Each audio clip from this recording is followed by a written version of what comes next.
Hello dear student, स्वागत है आपका फिर से अपने यूट्यूब चैनल पे। आज हम स्टार्ट्स कर रहे हैं ये आपको प्राचीन इतिहास का। ये आपको जो है मगध पे पहला राजवंश जो बैठा था मगध की गद्दी पर वो था हर्यक वंश। ठीक है, हर्यक वंश के बारे में आज पढ़ लेते हैं कौन कौन से शासक आए इस हर्यक वंश में। ठीक है, चलिए तो स्टार्ट्स करते हैं। देखिए, आपको ये गद्दी पे जो बैठा था मगध की गद्दी पर वो 7 शासक बैठे थे। कितना राजवंश बैठे थे? 7 राजवंश बैठे थे, जिसमें आपको ट्रिक भी बताए थे। मगध पे बैठने वाला राजवंश जो था हसीन मशुकसा, जिसमें ह से लिखा हर्यक वंश, उसके बाद आया शिशुनाग वंश, न से नंद वंश, म से मौर्य वंश, सु से शुंग वंश, क से कण्व वंश, सा से सातवाहन वंश। ये 7 वंश बैठे कहाँ पे? मगध की राजगद्दी पे। उसके बाद देखिए पहला राजवंश जो है हर्यक वंश। एक एक करके हम लोग वीडियो में आगे पढ़ते जाएंगे कौन सा वंश किसके बाद आया, उसका कौन कौन राजा होगा। उससे पहले हम लोग पहला जो आज का जो टॉपिक है हम लोग का वो हर्यक वंश का है।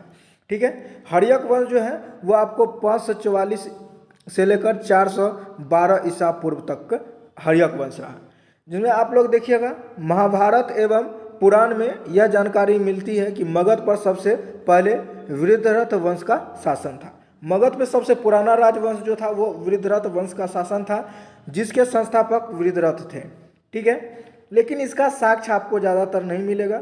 लेकिन इसकी राजधानी कहाँ था? गिरिब्रज था, यानी राजगीर था। सबसे प्राचीन मगध पे जो बैठा था वो वृद्धरथ वंश था, लेकिन जिसके संस्थापक कौन थे? वृद्धरथ ही थे। इसकी राजधानी गिरिब्रज राजगीर था। ठीक है, उसके बाद देखिए इस वंश का सबसे प्रतापी शासक जरासंध हुआ, और जरासंध अपना राज्य विस्तार पूरे उत्तर भारत में करना चाहता था, पर पांडव और कृष्ण के विरुद्ध में उसे अपने उद्देश्य में सफलता नहीं मिली, और भीम के हाथों मल्ल युद्ध में जरासंध मारा गया, और जरासंध का पुत्र उसके बाद मगध का शासक बना। उसके बाद रिपुपुंज वृद्धरथ वंश का अंतिम शासक था। वृद्धरथ वंश का अंतिम शासक जो आपको था रिपुंजय, ये आपको अंतिम शासक था किसका? वृद्धरथ वंश का। उसका हत्या उसका पुत्र जो है कुलिक ने कर दी, और उसके पुत्र को शासक बना दिया गया। घटिया नामक सामंत ने कुलिक के पुत्र की हत्या कर अपने पुत्र बिंबिसार को मगध की गद्दी पर बैठा दिया। ठीक है, मगध की गद्दी पर बैठा देने के बाद जो है उसके बाद जो आएगा ऐतिहासिक साक्ष्य बहुत कम मिलता है वृद्धरथ वंश का, लेकिन इस वंश के बाद आपको जो मिलेगा वो हर्यक वंश मिलेगा। कौन सा वंश? हर्यक वंश। इतिहास में इसका साक्ष्य भी मिलेगा हर्यक वंश, लेकिन मगध पे सबसे पुराना वंश वृद्धरथ वंश था। ठीक है, उसके बाद आप लोग देखिए पहला शासक जो आएगा बिंबिसार आएगा। ठीक है, हर्यक, यहाँ पे आपको इस वंश के संस्थापक बिंबिसार थे। हर्यक वंश का संस्थापक बिंबिसार, और यह पहला ऐतिहासिक राजवंश था। इतिहास में भी साक्ष्य मिलता है इसका। और देखिएगा इसकी राजधानी राजगीर या गिरिब्रज थी। इसका भी राजधानी कहाँ था? यहीं था। उसके बाद बिंबिसार 52 वर्षों तक मगध पर राज किया। बिंबिसार जब 52 वर्षों तक मगध पर राज किया, यह प्रथम राजा था जिसने प्रशासनिक राज्य पर बल दिया। यह अस्थायी सेनापति रखता था अपना, और बिंबिसार बौद्ध धर्म का अनुयायी था। आपको ये भी पूछता है बौद्ध धर्म के अनुयायी इनमें से कौन था, नाम दे देगा तो आप लोग याद रखिएगा बिंबिसार। ठीक है, बिंबिसार जो है हर्यक वंश का संस्थापक भी होगा। और बिंबिसार ने अंगराज के शासक बड़ादत्त को हराकर अपने पुत्र अजातशत्रु को वहां का शासक बना दिया। बिंबिसार ने विवाह के माध्यम से दहेज के रूप में लिए गए क्षेत्र को अपने साम्राज्य का विस्तार करता था। यानी सीधा सीधी अपने राज्य का विस्तार इस तरह करता था, किसी से जाता था ब्याह कर लेता था, शादी करके उसको जो दहेज में राज मिलता था उस राज को अपने राज्य में मिला लेता था, मगध में मिला लेता था। मगध जो था पहले बहुत छोटा था, बाद में राज्य का विस्तार हुआ तो बहुत बड़ा मगध हो गया।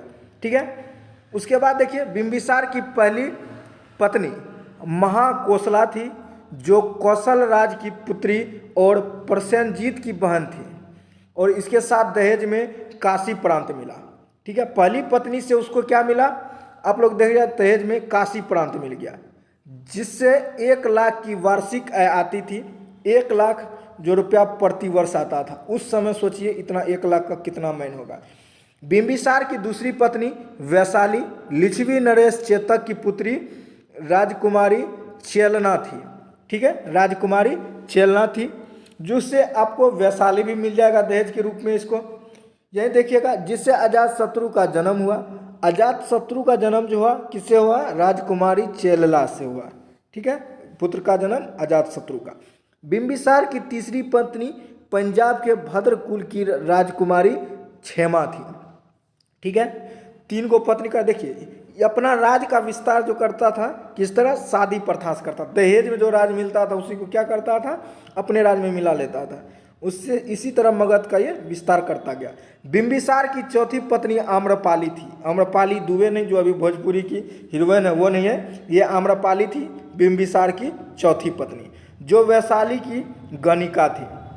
बिंबिसार अपनी पत्नी रानी चेलेना से प्रभावित होकर जैन धर्म अपना लिया।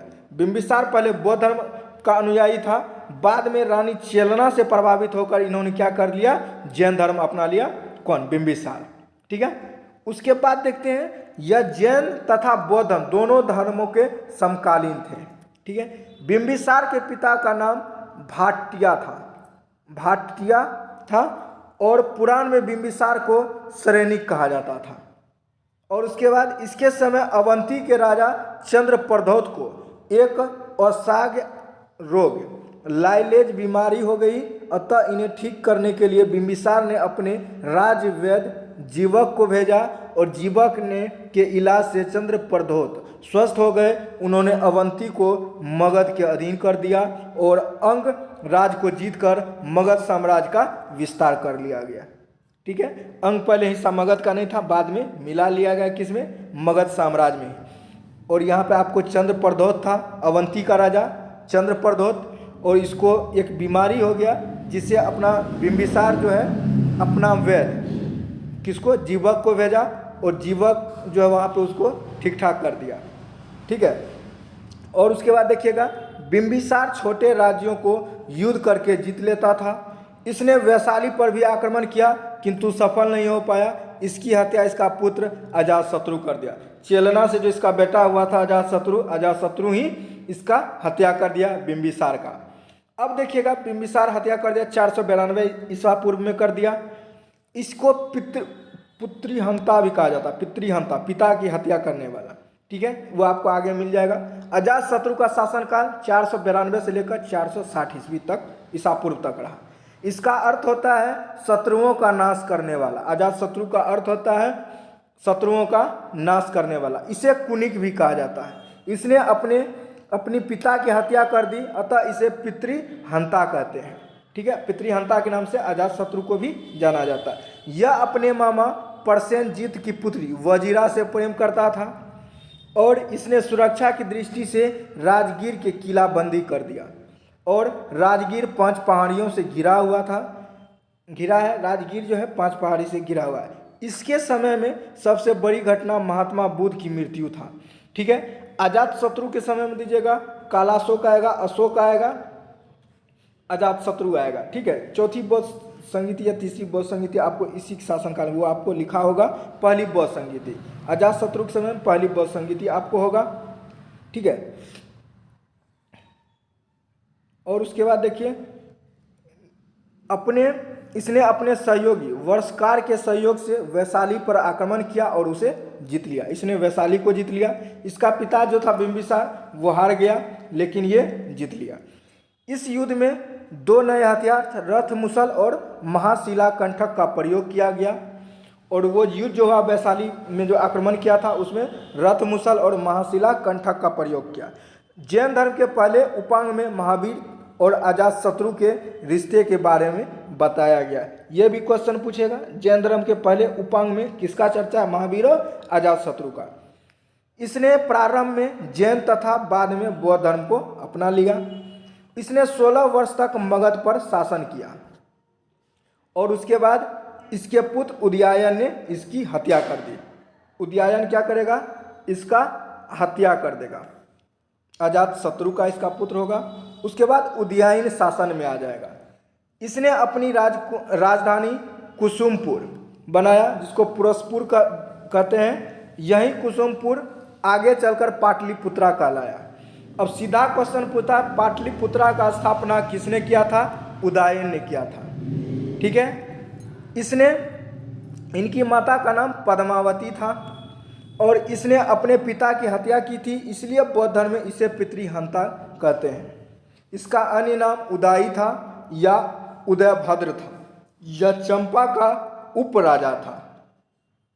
और उसके बाद देखते हैं, पुराणों एवं ग्रंथों में के अनुसार उदयन ने गंगा एवं सोन के संगम के समीप एक शहर का स्थापना किया, जिसका नाम पाटलिपुत्रा पड़ा। और आपको सीधा क्वेश्चन पूछेगा, किस नदी के किनारे पाटलिपुत्रा था? गंगा और सोन नदी के किनारे। ठीक है, और इसके पुत्र ने पाटलिपुत्रा को पटना कर दिया, और इसका पुत्र जो होगा वो क्या पटना कर देगा। इसने अपने राजधानी में जैन चैत्य का निर्माण करवाया। इसकी हत्या किसी अनजान व्यक्ति द्वारा चाकू से गोद कर दिया गया। उदयन का पुत्र नागदशक आया, जो कि एक अयोग्य शासक था, और इसकी हत्या इसी के सेनापति शिशुनाग ने कर दी और एक नया वंश शिशुनाग वंश का स्थापना किया। इसके बाद आएगा शिशुनाग वंश आएगा। ठीक है, उससे पहले एक मोटिवेशनल बातें हो जाए। अकेले चलकर बादशाह बनो, अकेले चलकर बादशाह बनो, क्योंकि यहाँ साथ देने वाले अक्सर धोखा दे देते हैं। यानी जो कहता है हम आपके साथ हैं, वो आपके साथ नहीं रहता है, बल्कि आपको धोखा देने की अक्सर कोशिश करता रहेगा। इसीलिए जब भी कुछ भी कीजिए अकेले कीजिए, ताकि किसी का साथ भी लेना न पड़े। ठीक है, इसी के साथ मिलते हैं नेक्स्ट वीडियो में। तब तक के लिए thank you so much for watching this video.